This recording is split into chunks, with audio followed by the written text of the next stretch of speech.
Cerita Vena Melinda lolos saat Ferry Irawan bak kesetanan, Ibu Ferel memelas.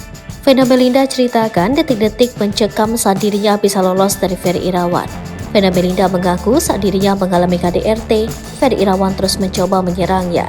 Bahkan, Ferry Irawan sempat berusaha merebut ponsel milik Vena Melinda. Vena Melinda yang panik pun sampai membelas agar tidak dihabisi oleh Ferry Irawan. "Saya waktu itu masih kuat, masih bisa bicara ketika dia mau menyerang saya," ucap Vena Melinda di kawasan Tendean, Jakarta Selatan.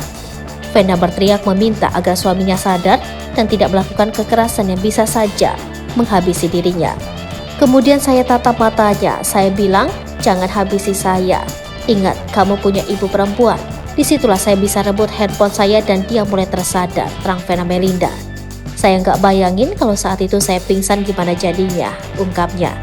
Pasca kejadian yang menyisahkan trauma padanya itu, Vena mengaku belum dapat permintaan maaf dari keluarga Ferry Irawan. Bahkan, sepengetahuan Vena selama ini, Ferry pun belum mengakui bahwa dirinya melakukan tindak kekerasan pada dirinya. "Tidak ada satupun dari keluarganya yang meminta maaf ke keluarga saya. Itu sangat mengecewakan," beber Vena. "Saya diminta baik-baik sebagai istri. Tidak ada satupun keluarganya yang meminta maaf, tapi tak apa.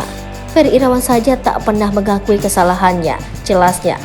Ferry Irawan baru saja resmi ditahan oleh Polda Jawa Timur usai sebelumnya jalani pemeriksaan sebagai tersangka atas laporan Vena Melinda. Vena Melinda juga memastikan dirinya tak akan cabut laporan soal KDRT yang dilakukan Ferry Irawan.